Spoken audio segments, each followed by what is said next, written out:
Good evening and welcome to this year's RO Sports Show, brought to you by RO Yellow, Richmond County's brand new online business directory. I'm Matt Errolson, and joining me on the desk, Raider guru Dion Cranford, and of course Richmond Raider head football coach Bryan Till. And of course I mentioned RO Yellow. Of course we've got green and gold starting up now with fall being here. It's time for football, as well as some other sports. We'll talk about those here in just a minute. But in the meantime, first off, Coach, I want to say congratulations on the birth of your new daughter.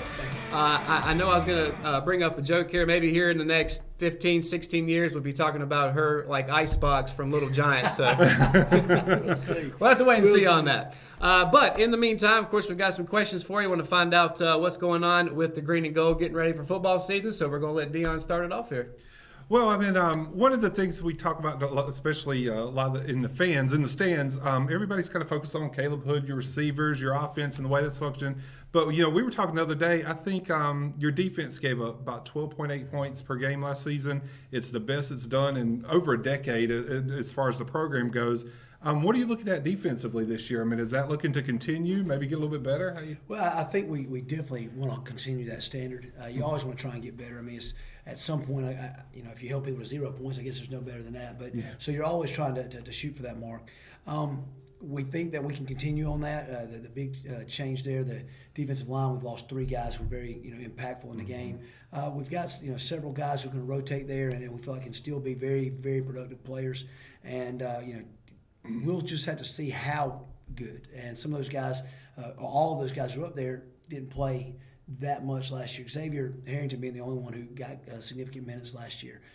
And so we've got 5 or 6 guys who will rotate. But we feel good about them. The back 4 on the secondary is all back. So we feel really good about those guys. As long as we can stay healthy, we feel like we can play really good defense. And our offense helps us play really good defense. Scoring points the way they do. You see guys like Texas Tech and those kind of guys, and who traditionally, when Mike Leach was there and now he's up at Washington, they score real fast. Their defenses tend to give up a lot of points. But in high school, it tends to be you can make people a little more one-dimensional if you can get ahead of them a couple of scores, 2 or 3 scores. So that helps our defense too. So that explosive offense, we kind of feel like the whole game of football plays off of each other. And if you don't mind, I want to jump ahead, but it kind of flows into the same thing. But I didn't get to see your Lee County scrimmage, but I did get to see the Southview scrimmage. And one thing that jumped out at me, and another fan in the stands actually kind of yelled this out as I was saying it, but there was that one play where CJ came out of nowhere, and it just drilled one of their players. But what was remarkable about that to me, and what this fan said was, it wasn't the speed, it wasn't the strength, it was here. Right. He knew where that ball was going because he came from out of position, ran across the field and took down a guy that he wasn't really even covering. Right. And that was just really impressive. So how do you teach that aspect to defense? Because I mean it's a little bit different for offense and defense. So how do you teach that aspect of the defense? Well, there's a couple things we do, Dion, that helps set us up that way. The first thing we do is so much formation recognition and motion recognitions to where our guys, even if we have a stunt on, they have to be able to stay within the stunt. If I'm stunting and the motion takes me out of the play, out of the box, someone else has got to pick that up. So you really have to have a fluid level of thinking that allows you to go understand the concept of the defense, to understand, okay, he's gone. Somebody's got to stay here. What's actually happening within the defense? So we work a lot of that. I mean, our guys get a little bit tired of form rec and motion recognition during practice week. The other thing we do is we work a ton of pursuit drill, and we really work hard on the attitude of pursuit and the angles of pursuit. And our kids take a lot of pride. You go hear them at practice sometimes. Hey, 11 hats to the ball. We break it down on run and hit. A lot of times. So. A lot of that happens, too, from just running to the football, being excited about getting an opportunity to make a tackle, regardless of what the situation is. So I think when you combine those things, you tend to get those fits really good, and you get the guys flying to the ball in those situations. All right. Well, since we started with defense, let's move to the other side of the ball, talk offense. So you mentioned Caleb at the top of the show. Of course, we now know he is a junior this season. So I wanted you to talk to us about how he's not only grown as a quarterback over the last 2 years, but how he's also grown as a young man. Well, so many different ways. For instance, he was just in my office yesterday. He and a couple of the other guys, he and Jaheim and actually Derek Behringer. And so they wanted to see about changing some things up on Thursday. They came with some ideas of their own. Hey, Coach, we'd like to do some of these things. And it's small things. Change some attire. Hey, we want everybody to wear their gray shorts on Thursday and stuff. But those guys are coming, and he's kind of helping them be a spokesperson and talk about what the team these guys, we want them to make it their own. You know, as long as the discipline, the things that we expect are there, we want them to take a lot of pride in the way things go. So I think he has started to really do that, started to be glad to talk about those things and for his teammates, go to bat for them. He takes a lot of pride in his offensive line.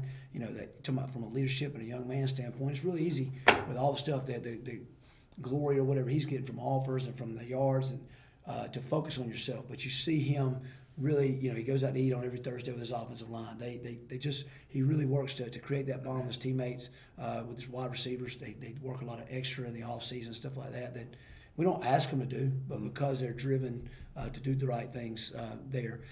We also want to consider, you see that in school. He does that in school when he's in classes and things, continue to see that there and in the community. But it's obvious to us day in and day out what kind of young man he is. Yeah, and just to piggyback off of that, I read in Kyle Pillar's preseason piece, you were talking about Caleb taking out his offensive lineman to eat, and I wanted to ask you about that specifically. I mean, obviously you want your line to protect you, but overall, how important is it for him to bond with his offensive line like that? Well, I think it's huge. I mean, when you think about the mentality of an offensive lineman, you know, it really is truly one of the very, very few, and maybe the only position in any sport where everything you do is completely sacrificial.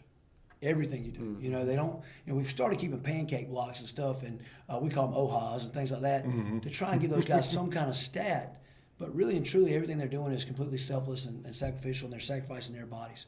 So to do that, you really have to be motivated to do that. Well, the more you care about the guy who's back there, tailback, quarterback, anybody else, the more you care and the bond is there, the harder you're willing to work. And I have firsthand knowledge of that, especially now, having a daughter. It's amazing how that switch flips and you have that protective instinct.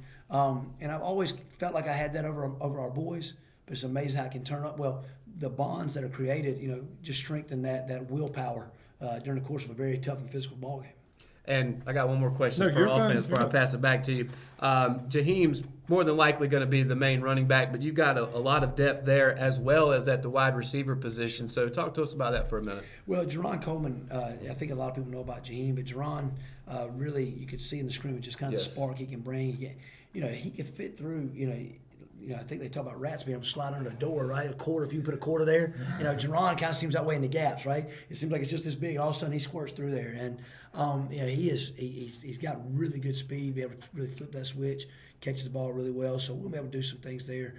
Cyrus, we moved him actually to slot receiver. Okay. But he can get in the backfield and run that, and he's running a lot of slot receiver. Obviously with Kellen at slot, you look at, obviously, we know about Dalton and Jacoby because they're returning starters, but Tramel Jones is extremely explosive there at slot receiver as well. We've really been extremely pleased with Kellen's development because moving from quarterback to that position, his understanding of route running has been phenomenal. Understand where those holes are and things in the defense, and he's blossomed there. So we've got a lot of guys who can really contribute in a lot of ways, and Jacoby can run slot, and we can put Gerard Morrison in. He can get in and run outside or inside. So we feel really good about a lot of these guys and what they can do and what they can bring to the table. Right. Well, see, I actually covered the JV squad last year, and then of course me and Matt got to see them a little bit in action together a few times. And I was thinking, first of all, Jerron Coleman was awesome. I mean, it was just like they'd hand him the ball, and we'd be trying to figure out where he went. He was just gone. And but Kellen, I wasn't expecting y'all to do that, to move him out like that. And like I said, I think it was the very first play at the Southview scrimmage, went hood to hood, and I was like, oh, this is great, oh yeah. But so I'm going to get back to the questions, though. Another one, and I kind of try to steer away from what everybody always hears about, try to hit some areas that some people may not think about. But another couple of guys that have gotten a lot of attention during the offseason, at least social media-wise, are Trevor Moss and Mac West. And I'm kind of wondering how important you think their role is going to be this year. Well, it'll be immensely important. Drew Davis, hasn't probably gotten as much social media attention because he hasn't been in quite as many camps. But I've told several folks, and I'll say this again, I think we got the best 3 kickers in the conference all on our football team. They can all kick and punt. And really, it made our job really hard deciding on who's going to do what. They're very gifted young men. They're very hard-working young men, conscientious about, okay, Coach, what time do we need to be at practice? What are we – so they're going to be very impactful. People call it hidden yardage, but the field position game is huge. And anytime you can keep people behind the 20, there's charts, everybody makes them, but the percentage of scoring, how much it goes down when you get behind the 20 and behind the 50 after a punt and those kind of things. So those are going to be tremendous weapons for us, controlling that. And then, of course, we feel like our offense is really explosive, but if you get within 40, 45 yards, we got a shot at scoring. And that's a pretty big thing, pretty big deal in high school football. You just don't get that at a lot of high schools. I've been blessed to have very competent kickers everywhere I've been. We've been able to keep good field position. But these guys understand the game and are competent, but also are very gifted physically as well. So, any of those guys can kick the ball off, kick it in the end zone, all three of them. With Trevor having the best leg there, but all three of those guys have that kind of ability. And then, of course, punting, depending on what we're trying to do, where we're trying to pin guys, they all can contribute there as well. Yeah, and I don't say this as a knock on the kicking position, but these guys are already receiving offers as well, so I think that's phenomenal too. So I was going to add to this the stats that your dad does. It's so funny because we get the little printouts or the little paperwork, and there's one section on there that actually shows the starting field position of every possession, and you can see that on that graph. It's like they're starting way over here, and we're starting way over here, and it's like every possession. So it was a big deal last year, so I'm hoping it'll. Well, when you talk about defense, that obviously is a tremendous point of aiding our defense. We keep them back, we're going to play defense a lot easier. All right.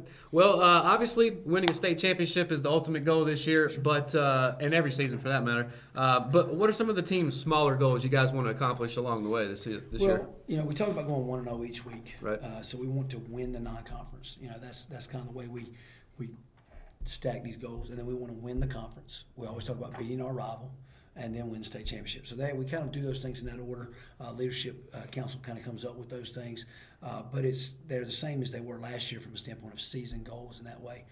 Each week we have game goals, and that's based on offense, defense, special teams, things like win and turnover margin, trying to score on defense, trying to average field position of our opponent. Those are things we talk about. But the main team goals would be win the non-conference, win the conference, beat your rival, and win the state championship. All right. Let's see. What up next? So the SAC, always a tough conference. Right. I think we all can agree on that year after year. But what do you expect to see from some of the other teams in the conference this year? Well, it's always going to be very physical football. And that's the thing when people talk about it being tough, because week in and week out, you don't know from a depth chart standpoint who guys are going to have, what you're going to have, because we beat up on each other pretty good. And being able to have depth is going to be big. So I know that, it's going to be consistent as far as that. We're going to have one new coach at Purnell Sweat. And so that'll be a little bit different. That's our opening conference game. So we don't know as much about those guys this year. They returned some tough, hard-nosed kids there. We obviously expect the same teams to be at the top, kind of the top of the heap, battling it out.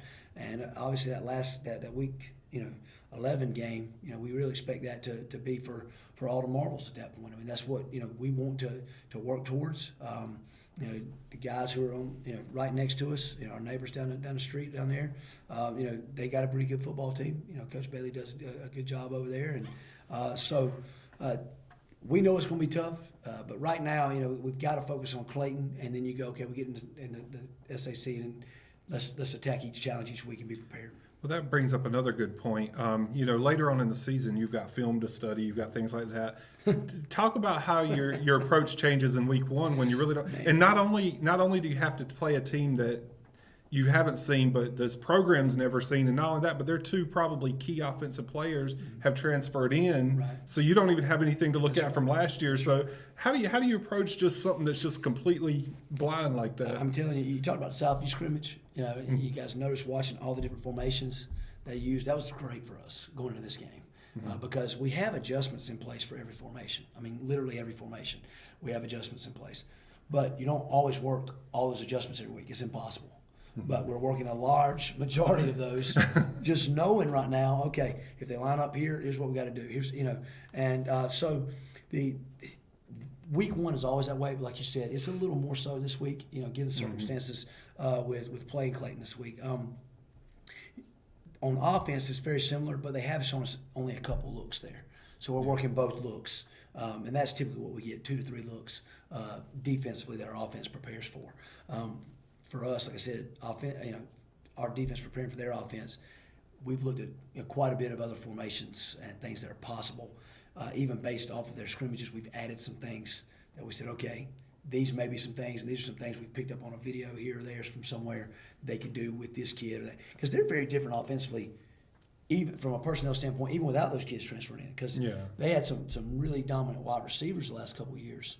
And now those guys have gone on to play college ball and gone on. So, schematically, they were going to be different regardless of those guys coming in. All right. Any more questions you got? Go ahead. I got one more here. So the Raiders will need to win 10 games this year to reach overall win number 500. Now, I know you're not one to really look that far ahead in the season, but in terms of the history of this program, how important would it be to be a part of something special like that as far as the history? I don't know how important it would be, but I know how honored we would feel to be a part of it. You don't look and go, okay, we want to check that box off. But man, at the end of the year, if you're part of the team that was there when the 500th win happened, I mean, we're all going to always remember that. I mean, those are milestones. I was talking to kids about a time, today when we were, I was on coaching a team where we returned a field goal for a touchdown. So you remember moments, and I'd say that about this game and in your career stuff, you remember moments.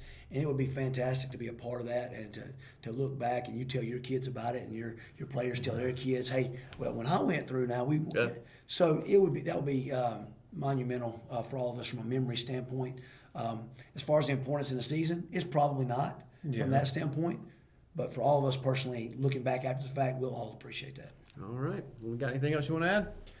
I did one last question. Injuries. How y'all looking injury-wise? I think all the bullets are there, so to speak, at this point. We have some guys who are a little bit – Brian Bowden's practiced every day this week, but he's kind of got a nursing hip flexion a little bit.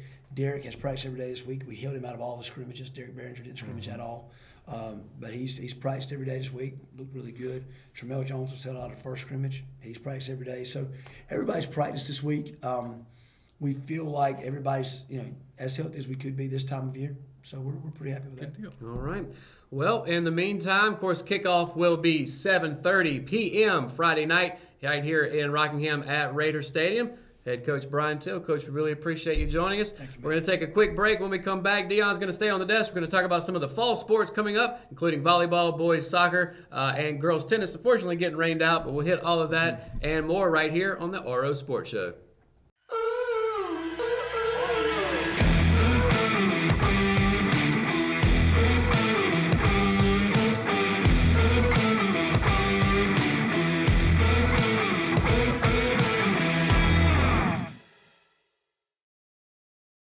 Welcome back to the Raider Wrap-Up, part of the RO Sports Show, brought to you by RO Yellow.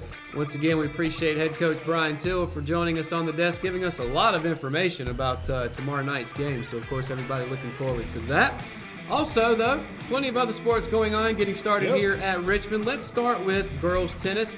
They were supposed to start their season on Monday. Unfortunately, thunderstorms said otherwise. That was postponed against Montgomery Central High School. But I think maybe the biggest story this year, first-year head coach Neely Herndon. It's almost a brand-new team too, right? Yeah, I mean, I was kind of waiting to see what the team was going to look like this year because last year every player but one was a senior, and it was going to be interesting to come back.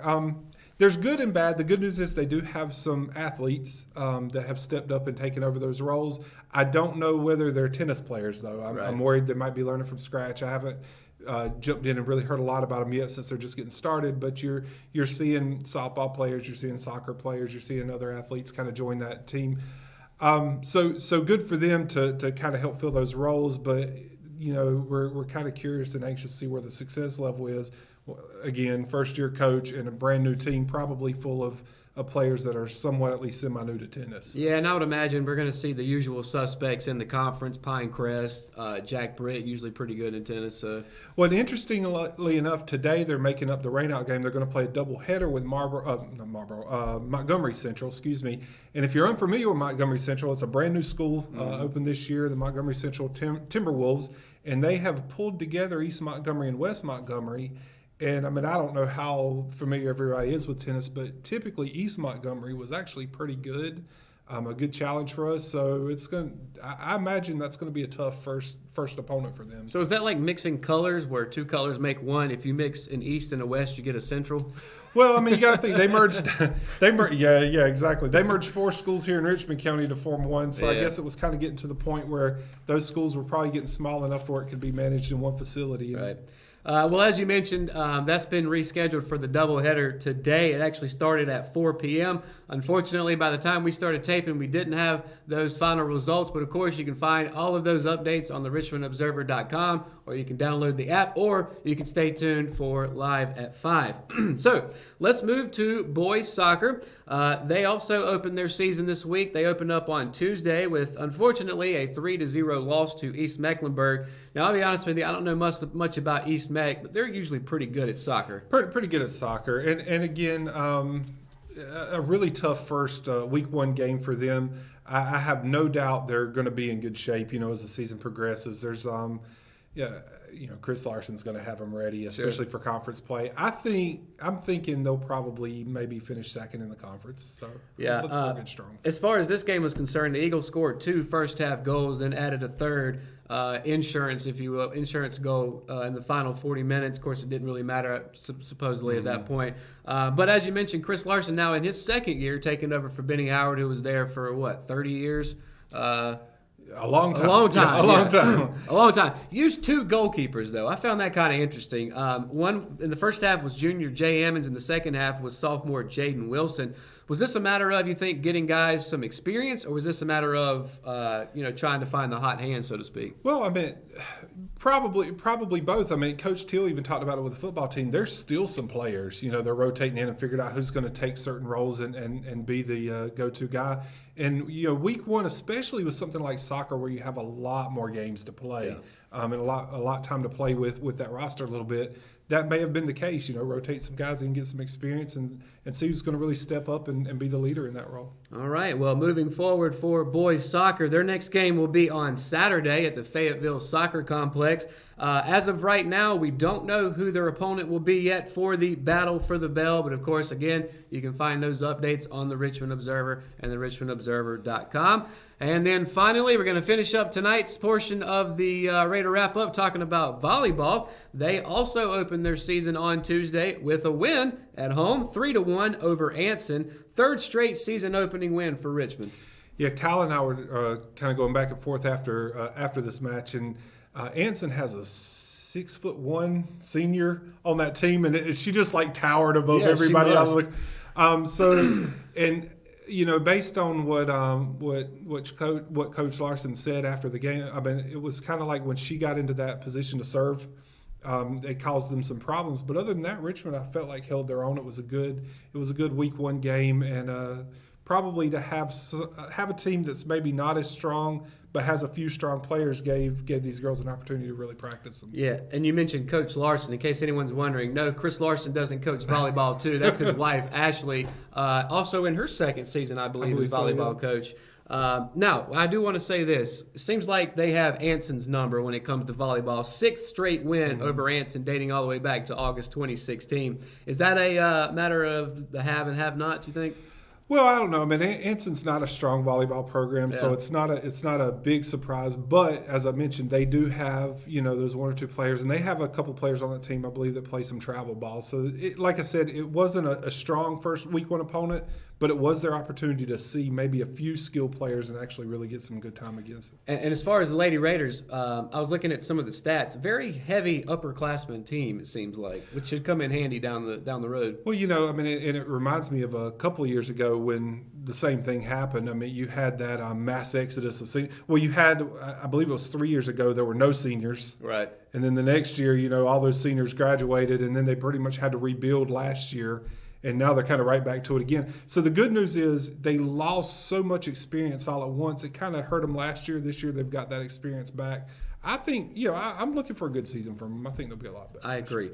Set scores for this match were 25-21, 25-23, 15-25 is the one they lost, and then rebounded with a 25-19 set score. So, of course, opening the season 1-0 with that 3-1 win. Of course, you can keep track of volleyball, boys soccer, girls tennis, all the other fall sports that we offer here in Richmond County on the Richmond Observer, richmondobserver.com, live at 5. So many different ways for you to keep track of all of the Richmond Raider sports here in the county. So that's going to do it for the Raider wrap-up portion of the RO Sports Show. That is Deion Cranford. We appreciate you joining us. No We're going to take another short little break. When we come back, Russell's going to join the desk. We're going to bring you Ross Racin. It's time to hit the track. We'll be right back.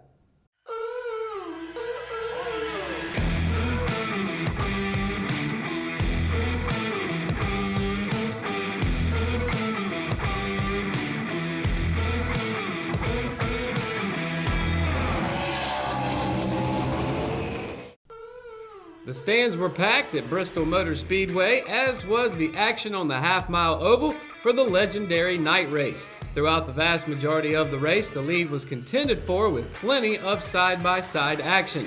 With the news breaking Thursday of Matt DiBenedetto leaving the 95 car at the end of the season, Matty D was determined to have a successful Saturday night. He took the lead on the last restart of the night and never looked back until Denny Hamlin caught him and took the lead and captured his 4th win of the season. Welcome back to the RO Sports Show's Ross Racing segment, brought to you by RO Yellow. As we say goodbye to Deion Cranford from the Raider Wrap-Up, we say hello to Russell Parker. So, Russell, let's get your take on the week that Matty D had, because that's a far bigger storyline than Hamlin getting another win this year. Yeah, that was an extreme weekend that we've had in NASCAR with Matt DiBenedetto, which that news pretty much broke the same day as we had our last week's sports show, so we didn't quite catch it. But yeah, Matt DiBenedetto, it was between him and Christopher Bell, Eric Jones kind of fighting to keep their ride, if you will. And unfortunately, Matt DiBenedetto, just because they're looking at the stats, it just made sense for them on their part to say, okay, we got to find someone different. But there's no denying that Matt DiBenedetto has a lot of talent. And Saturday night, he proved that by leading double-digit laps in that race. And just having a strong restart, he actually beat Eric Jones on that restart. So it's kind of a redemption for him, if you will, on that part. But after the race, he was very emotional. Of course, Denny Hamlin. Props to Denny Hamlin, first of all, for immediately kind of talking about Matty D at the end of that race. That was the first thing he came out of his mouth was about Matty D's career so far. And honestly, Matt DiBenedetto is. He's been in an underfunded team, if you will, and it's very difficult to do anything in an underfunded team when you got all these other teams out there that are just 10 times better. But he's been kind of like that underdog for those underfunded teams that's been kind of proving things week in, week out that they can do it. And he's done really well at multiple other tracks this season. Overall, he's just done such a good job, and this was his best finish ever, and I think it's crazy if nobody picks him up. Yeah. Well, during the time when Matty D was leading the race, he was getting into lap traffic. Among that group was Ryan Newman, who's known to be very difficult to pass, and while in the process of being lapped by the 95, they made contact. Now, some people feel that the damage caused by Newman is the reason Hamlin was able to catch Matty D, but what are your thoughts about it? Yeah, I mean, the damage, it was done for sure. There was some tire rub there that kind of caved in that front fender just a little bit. That could rub the tire up and overall wear out that tire a lot faster than what it could have been. And you can definitely say that played a factor, but a lot of people are putting that blame on Ryan Newman that he shouldn't have been battling that hard against Matty D. But you got to think about it from Ryan Newman's perspective. He is racing for a chance to get into the playoffs. He's on that bubble. And not only that, if Matty D won that race, Matty D will have been in the playoffs and would have thus bumped Ryan Newman down under a position, which means Newman would have had a harder time keeping himself in. He's only got a couple of points separating right now, but that could have been a lot more tighter if Matty D won. So understandably, he's going to fight a lot harder. And regardless if it's the playoffs or not that we're talking about, if you are a driver who is still in the lead lap, you want to try and keep that lap by fighting against the leader, because if a caution comes out, you're still good. You don't want to lose that position because of that reason. It helps you out overall. And understandably, fans are upset that everyone cheered for Matty D at the end of that race when he got on the Megatron that's in the front of the speedway. Everybody erupted for Matty D on that, and understandably, a lot of fans are upset with Newman, but it's not his fault for trying to do what he has to do for his team. All right.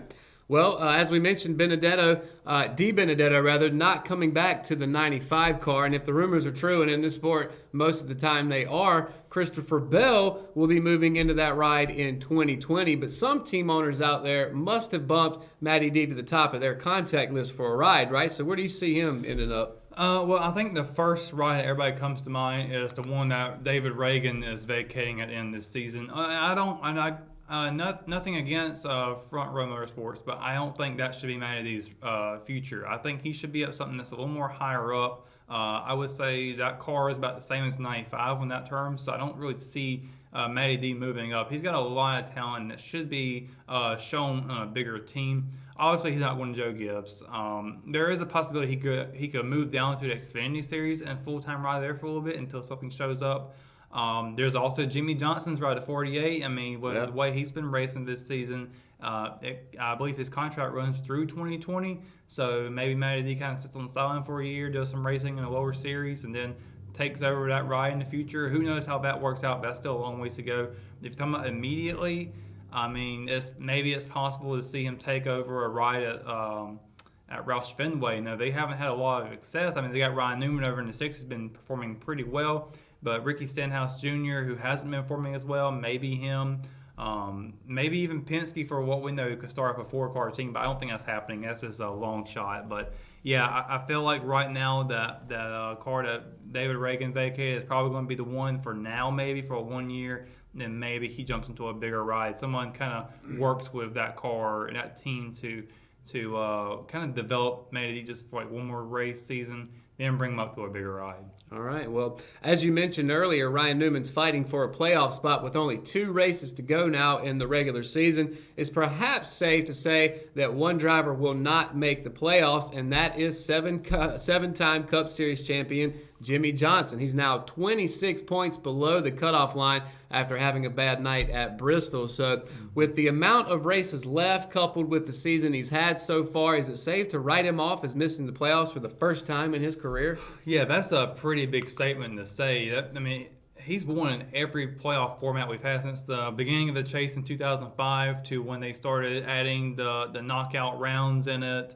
That was the chase grid at the time. Now it's the playoffs, and he's been in every single one of them since its debut, and he's the only driver to say that. And this year, he will not be able to say that potentially because I don't think he's going to make it. Yes, I do believe that he could win. If he gets in, it's going to take pretty much a miracle to get in at this point. And winning is the only solution, I think, and that will probably be at Indianapolis. That's probably going to be his best track to actually win at. And that's asking a lot. But for him, he's going to have to continue to have consistency, not get involved with wrecks. He had a really bad one at Bristol. A lot of people actually got involved with wrecks at Bristol this weekend. Unfortunately, he was just one of them. And I think if he can keep a clean car at Darlington 2 weeks from now and have a solid top 5 finish over at Indy, I think he's going to be okay. I'm not sure what it is about him this season that just caused him to be this rough, and it's just really hard to hear that 7-time is not going to make it in onto the format that he's won all his titles on. So it's just crazy. Well, perhaps time to finally catching up with Jimmy Johnson. But potential. Yeah. Speaking of numbers, Jimmy Johnson's odds to win are pretty much at 0 if you ask Russell. But if you ask Vegas, he has 80-1 odds, and at the top of that list is Kyle Busch at 7-2 odds, followed by Kevin Harvick and Martin Truex Jr. both at 5-1. Now, it looks like Vegas is still high on the big 3 from last year at this point in the season. Do you agree with what Vegas says? I agree that Kyle Busch is certainly up there, and definitely Kevin Harvick. He's gotten a lot of momentum lately on him, winning 2 races recently and still playing a major factor in a lot of his racing moving forward. But I don't know if Truex is really that driver to be saying that he's still part of that big 3. I think you could probably slide in Denny Hamlin at this point. With his win at Bristol, making his 4th win, he's kind of on another level this season. It seems like he actually said it in the post race broadcast that he was kind of he felt like he's kind of a changed person this season, and you can really show that he is definitely different. He's kind of appreciating what he's been doing, and just kind of, I guess maybe the word maturing is the right word. I'm not sure if that's the correct one to say, but he's definitely changing for the better, and I think it's picking up on You kind of saw this with Logano last season, I think, where you kind of just appreciate things. And Hamlin's kind of seeing that same situation. I see a lot of Hamlin or a lot of Logano and Hamlin from last year to this year. So I think Hamlin is going to be a big force to be reckoned with in the playoffs. Well, maybe I'm wrong, but it seems like Hamlin's been dominating, but doing it quietly, it seems like. Yeah, very quiet. And it's just he's been there. You forget that he won at Texas. You forget he's the Daytona 500 champion. And of course, he's won at Pocono and not Bristol. So he's definitely the first 2 races are pretty early on in the season. So he hasn't done a whole lot throughout the summer up until about this point. And it's starting to really take off now. All right. Well, if you were a betting man, let me ask you this: where would you put your money? Right on the man I was just talking about, Denny Hamlin. I just think that he is the guy to watch out for this season. Like I said, it feels a lot like we were watching Logano from last year, the way he kind of just quietly moved in, and then all of a sudden he's right there. I think you got to watch out for Hamlin. All right. Well, some of the biggest news in NASCAR this week, perhaps the biggest news to many, did not happen on the track, but at the end of a runway strip. Dale Earnhardt Jr., his wife Amy, their daughter Isla, and their 2 pilots were involved in a private plane crash on Thursday. Now, it took the world of NASCAR and sports by shock when the news came through. Now, fortunately, everybody was all right. They walked away. The FAA had released a preliminary incident notice and determined that the cause of the accident was the airplane experiencing a hard landing, which led to it bouncing off the runway where it then caught fire. So scary news for sure. I don't think we want to speculate on what could have happened, but the NASCAR world's definitely catching their breath after that, right? Yeah, when I first read that that article about it, I didn't quite catch maybe just the first sentence where it said they were involved in a crash, and I almost dropped my phone. I was walking, I almost dropped it completely because everything just felt like it stopped. It was just insane. But after I saw it, he was fine, everything, I caught my breath, and yeah, it's wild. And of course, he took the time off over the weekend to not do his commentary. He even kind of gave a little bit of a statement on his Dale Jr. and Download podcast. So he's been coming back. He's been appreciating all the support he's had from the NASCAR world and the fans, and he's doing okay. They're just taking a moment to recoup after that, and that's just a really scary situation. It is, and obviously what happened with his father 25 years ago, they could use a little more good luck than bad luck, which seems like what they've been going through lately. I would say this was good luck that they survived it, and that is true. Was good, and nobody got hurt badly or at all. I think mostly it was a scratch, and especially for their daughter Isla. She's only a baby, so it's really fortunate for that, sure. Definitely could have been a lot worse. Well, let's head in the groove and talk about some of the drivers doing big things this week. Who you got? Well, for the Cup Series, I've got Kyle Busch. He started 31st, finished 4th. I probably shouldn't have had him in there because it's probably expected him to be in the top 10 no matter what. But from coming all the way back to there, had a lot of bad luck in that race. The comeback and salvage the top 5 is pretty good. For Xfinity Series, they got Tyler Reddick, who went from worst to first, started in the very back, finished at the very front, and what a wild race that one was. And of course, Truck Series, Sheldon Creed started 24th, finished 6th, and that playoffs for them is really heating up now with Brett Moffitt winning that race. I'm looking forward to the next 2 for them. All right. Time to head back to America's favorite game, checkers or wreckers. We got 5 in the lineup this week. Number 1, checkers or wreckers. NBC Sports reported that NASCAR is looking to change the number of lug nuts on a tire from 5 to 1. Absolutely wreckers on this. I do not agree with this call at all. This is the way NASCAR is going with their Gen 7 tire. I know they're looking to I think, to change the dimensions on it to 18. And I don't like this idea of a 1 lug nut. For me, I think that takes away the competition of pit road. Where it's 5 lug nuts, you've got more to try and hit and more that you can miss. With 1 lug nut, it's just kind of like IndyCar pit stops. You're just there, you put it in, or you take it out, you put it in, and you change it. It's no competition about. And part of competition in NASCAR is on pit road. So by taking away that competition means you're taking away competition overall. So, I mean, we might go back to days where it was just putting in gas at this point and not changing tires at all for some races. So, definitely disagree with this. Big wreckers here. Let me ask you this before we move on. Do you think this may be a thing where it's an opportunity to improve safety on pit road? Do you think it comes down to that, perhaps? It probably is, because you do see a lot of teams getting hit with lug nut fines at the end of the race. I mean, 3 of them this week happened at Bristol, and it's mostly due to the fact they're missing a lug nut because it pulled off during the middle of the race. But I don't really see it as big of an issue, and I think if you keep hitting them with fines, I think it's okay. But maybe that's the problem, that teams are getting tired of these fines because it's something so trivial to them. So NASCAR's saying, okay, well, we can just put it to 1, and it won't be much of an issue anymore. I guess you can still have the competition of the tires, but still the pit crewmen, the tiremen, they're not doing a whole lot more now. All right. Up next, checkers or wreckers. Cole Custer could bump a Stewart-Haas driver out of a Cup ride in 2020. I'm going to say wreckers on this one. I like Cole Custer a lot. He's dominating a lot down there with Christopher Bell in the Xfinity Series. But right now, I think Stewart-Haas still is going to have a few more years. Certainly, you're not getting rid of Kevin Harvick. Right. Clint Boyer, I think he's going to stick around for a little bit longer. He could be one that's in the hot seat. Dennis Warris just came in that ride this season. I think they're going to give him some time to mature into it. I just can't see them getting rid of anybody right now. And I know I'm missing the 4th driver off the top of my head, Eric Almirola. He's been doing pretty good right now, too, so I wouldn't kick him out. But I would say if anybody's on the hot seat, maybe it's Clint Boyer. And depending on how Dennis Suarez does maybe the rest of the next season, he might be on the hot seat. All right. Up next, number 3, checkers or wreckers. Mario Andretti has been named as the honorary pace car driver for the Charlotte Roval race. Checkers for sure. Mario Andretti, he's won a Daytona 500, the Indy 500, and an F1 championship. He's done it all in across the 3 top major motorsports of our world. So it's just pretty cool to see him being involved in some more racing. And I've always liked Mario Andretti. All right. Up next, in 2020, the Xfinity Series will drop the max field from 38 to 36. Checkers or wreckers?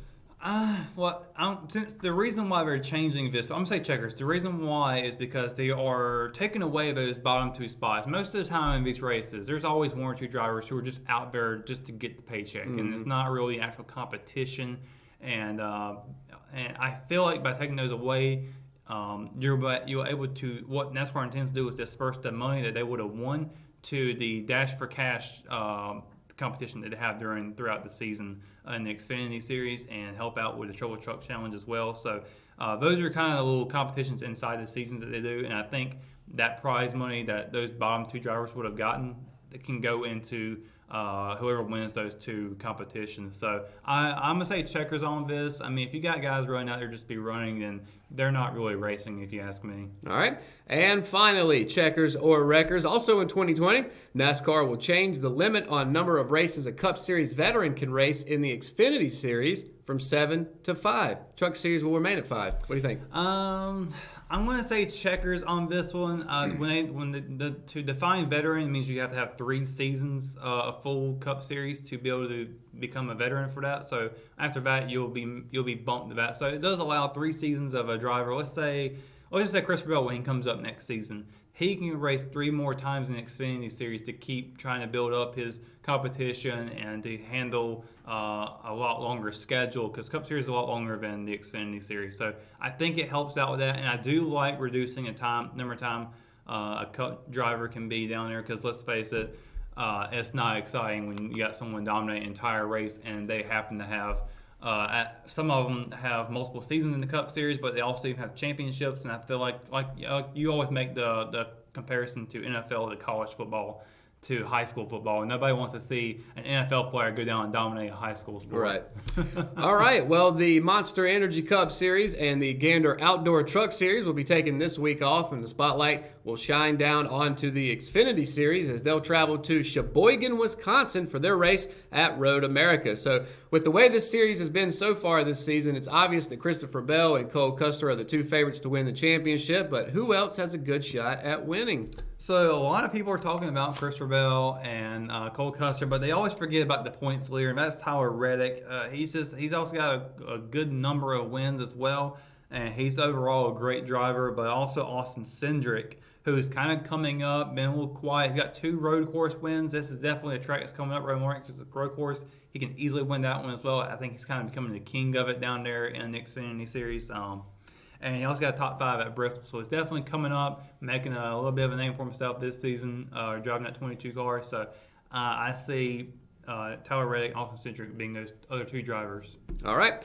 Time for Track Facts, brought to you by RO Yellow, Richmond County's brand new online business directory. And located midway between the cities of Milwaukee and Green Bay, Road America has hosted races since the 1950s and currently hosts over 400 events a year. In case you're keeping count, that's more than one a day. Road America is one of only a handful of road circuits in the world, maintaining its original configuration, being a little over 4.048 miles in length with 14 turns. Now, the track features many elevation changes along with a long front stretch where speeds approaching 200 miles per hour can be reached. One of the best known features of this course is a turn on the backside known as the kink. So the original course was registered on the National Register of Historic Places back in February of 2006. That is your Track Facts, brought to you by RO Yellow. Yeah, that's a really interesting track they got up there, and road course racing has become a big thing lately in NASCAR, and it's really showed a lot more competition over the years recently, and I always get excited for these road course races. All right, so before we end the show, just like we do every week here on Ross Racing, give us some predictions. Of course, there's only one to do this week. Yeah, only one. I'm going to have to say Austin Cindric. Like I said earlier, he's become that short track king, and he can very well do it this week, and I have no doubt that he can. So Austin Cindric gets to start winning the season. All right. Well, that's going to do it for Ross Racing. That's also going to do it for the RO Sports Show altogether. Of course, we appreciate Russell Parker hopping in here for the racing portion. And, of course, appreciate Dion Cranford. And, of course, Raider head football coach Bryan Till for joining us earlier in the show on the Raider Wrap-Up. I'm Matt Harrelson. Excited for Raider football, man. Absolutely. Right around the corner tomorrow night. Make sure to head out to help the Raiders kick off opening night. So I'm Matt Harrelson. Appreciate everybody tuning in. We'll see you next week for another edition of the RO Sports Show. Have a great week.